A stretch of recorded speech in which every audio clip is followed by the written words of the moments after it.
உப்பு வாரனே ஒரு வாரமா காணோம், எங்க போனானுங்க? ஏய் குப்பா, எங்கெல்லாம் மனுஷனை விட மதிக்க மாட்டீங்களா? ஆமா மதிக்கிறாங்க உங்களை. சொல்லுங்கண்ணே. ஊரே ஒரு வாரமா குப்பையில் நாரிங்குது. எங்கடா உன் குப்பை வண்டி? எங்க போன ஒரு வாரம்? இனிமே நாங்களாம் குப்பை வாரக்கூடாதுன்னு சொல்லிட்டாங்கண்ணே. அதனால தானே ஒரு வாரமா எல்லாரும் சேர்ந்து போராட்டம் பண்ணோம். எது போராட்டம் பண்ணீங்களா? ஆமாண்ணே. குப்பை வார கான்ட்ராக்ட் எல்லாம் ஏதோ தனியார் டிபார்ட்மெண்ட்டுக்கு 2000-3000 கோடிக்கு வித்துட்டு பேசிக்கிறாங்கண்ணே. இனிமே எங்க பொழப்பு என்னவனே தெரியலண்ணே. அதனால தானே போராட்டம் பண்ணோம். சரி போராட்டம் பண்ணீங்களா, அப்புறம் என்ன ஆச்சு? போராட்டம் பண்ணுங்க எல்லாரையும் அடிச்சு தொத்திட்டாங்கண்ணே. அதான் முதலமைச்சர் எல்லாருக்கும் பணி நிரந்தரம் சொல்லிடுது. அவங்களாம் யாருப்பா?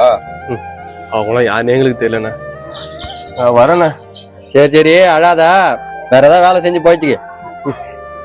10-15 வருஷமா குப்பையை மட்டும் வாரிட்டு எங்களை வேற என்ன வேலை தெரியும்? சரி சரி இப்ப எங்க போறா? பிறந்துட்டுமே ஒழிச்சுதானே ஆகணும். என்னடா சொல்லிட்டு மட்டும் போயினே இருக்கிறான். அந்த குப்பையில இனிமே யாரு ஆள்றது? மேல இருந்து கவர் கவரா குப்பையை தூக்கி போடுவல, இதுக்கப்புறம் எப்படி தூக்கி போறேன்னு பாரு. உன் குப்பையை நீ வாரு, என் குப்பையை நான் வாரிக்கிறேன்.